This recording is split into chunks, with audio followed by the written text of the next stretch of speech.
Volta. Agora o assunto é o autismo em adultos. Esse ainda é um desafio para os profissionais da saúde. A gente está em contato agora com a doutora Miriam Revers Biazão. Ela é psiquiatra e a gente vai conversar sobre autismo em adultos com ela. Uma boa tarde, doutora, tudo bem? Não estamos te ouvindo, acredito que o microfone esteja mutado. Boa tarde, Stephanie, Boa tudo tarde, bem? agora sim. Tudo bem, e a senhora? Tudo jóia. Bom, como Obrigada pelo funciona? convite. Eu que agradeço a sua disponibilidade em conversar aqui com a gente sobre esse tema tão importante, né? E como que funciona esse diagnóstico tardio? Porque geralmente o autismo ele é diagnosticado ainda na infância, né? Então, hoje sim, mas se a gente for pensar, quando Kanner descreveu o autismo na década de 40, ele era considerado um transtorno muito raro. Foi só a partir da década de 80 que a Lorna Wings revisitou os estudos de Asperger e aí a medicina começou a entender o autismo como espectro até chegar no que a gente chama hoje de transtorno do espectro autista. Então, hoje, a busca pelo diagnóstico precoce é muito importante, mas se a gente for pensar que na década de 80 e 90 esse transtorno ainda não era tão conhecido e não era nomeado dessa forma, os adultos que têm 40 anos hoje não tiveram a oportunidade de receber o diagnóstico ou receberam diagnósticos errados. Então, Então, por isso que esse tema é super importante, porque a gente precisa falar sobre para que essas pessoas possam receber o diagnóstico. os sinais do autismo, eles são diferentes na infância e na fase adulta? Por exemplo, em crianças, hoje em dia, a gente já conhece um pouco mais, né, sobre como identificar o autismo. Agora, em um adulto, é diferente do que nas crianças? Os critérios diagnósticos são os mesmos. A gente precisa de uma alteração na comunicação social e um padrão restrito estereotipado de comportamento. O que acontece é que, como os adultos cresceram sem o diagnóstico, eles muitas vezes desenvolveram estratégias para lidar com esses sintomas de um jeito que não apareça tanto. Então, às vezes, uma estereotipia que na criança é bem clara de balançar as mãozinhas, o flapping, pode se transformar numa estereotipia de estralar os dedos, por exemplo. Então, se não tem um olhar para isso como um sintoma, passa desapercebido. E aí o que acontece é que eles aprenderam a lidar com esses sintomas ao longo da vida e fica um pouquinho mais difícil de identificar. A gente chama isso de masking, que é mascaramento, né, ou camuflagem.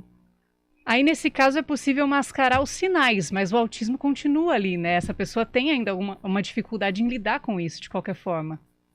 Isso é muito importante. O que acontece é que eles conseguem, por exemplo, engajar numa conversa socialmente, eles conseguem perceber algumas emoções no outro, mas isso não é tão natural como é para as pessoas que não têm o autismo. E aí gasta muito mais energia. Então eles ficam muito mais cansados, a ponto de poder ter blackouts mesmo, de cansaço por contatos sociais.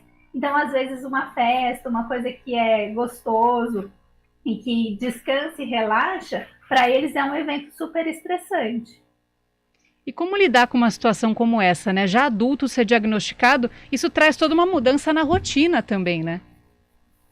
O que os pacientes falam é que o diagnóstico traz um alívio muito grande, porque finalmente eles podem entender o que eles passaram a vida inteira confusos. Porque é muito difícil, sem uma explicação, entender por que eles não conseguem fazer o que para os outros parece ser tão fácil. Então, o diagnóstico, mesmo tardio, costuma trazer esse alívio. E a partir do diagnóstico, a gente consegue tanto orientar para as terapias, como entender e adaptar alguns tipos de ambientes. Por exemplo, a gente sabe que um sintoma bem comum são alterações sensoriais.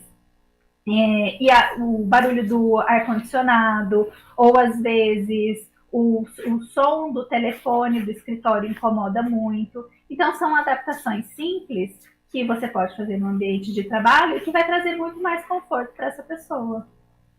A senhora mencionou a importância do diagnóstico precoce, né? No caso do autismo, que hoje em dia muitas crianças são diagnosticadas bem no início, assim, do desenvolvimento, né? Da fase de desenvolvimento. Esse diagnóstico tardio, ele prejudica em alguma coisa? As terapias têm menos eficiência?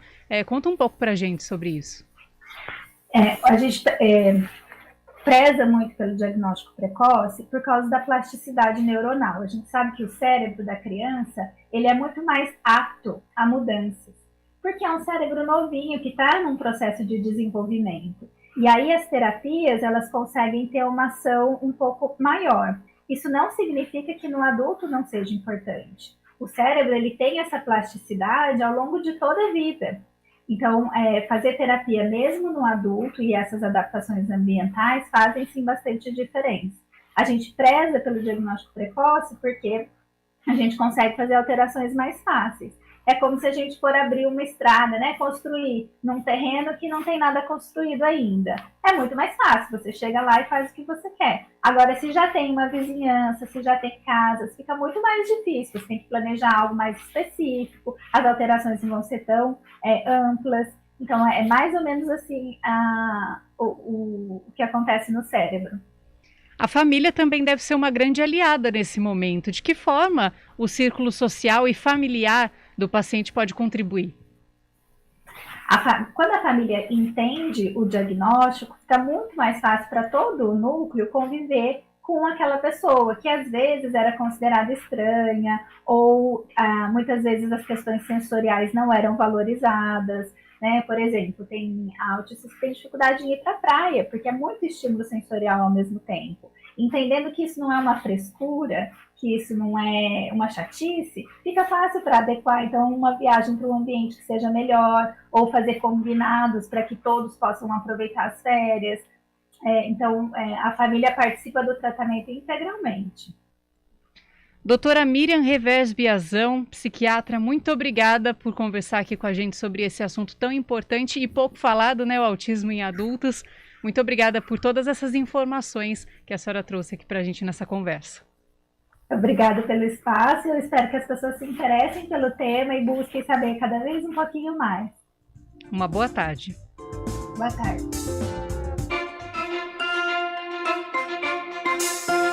Estúdio CBN.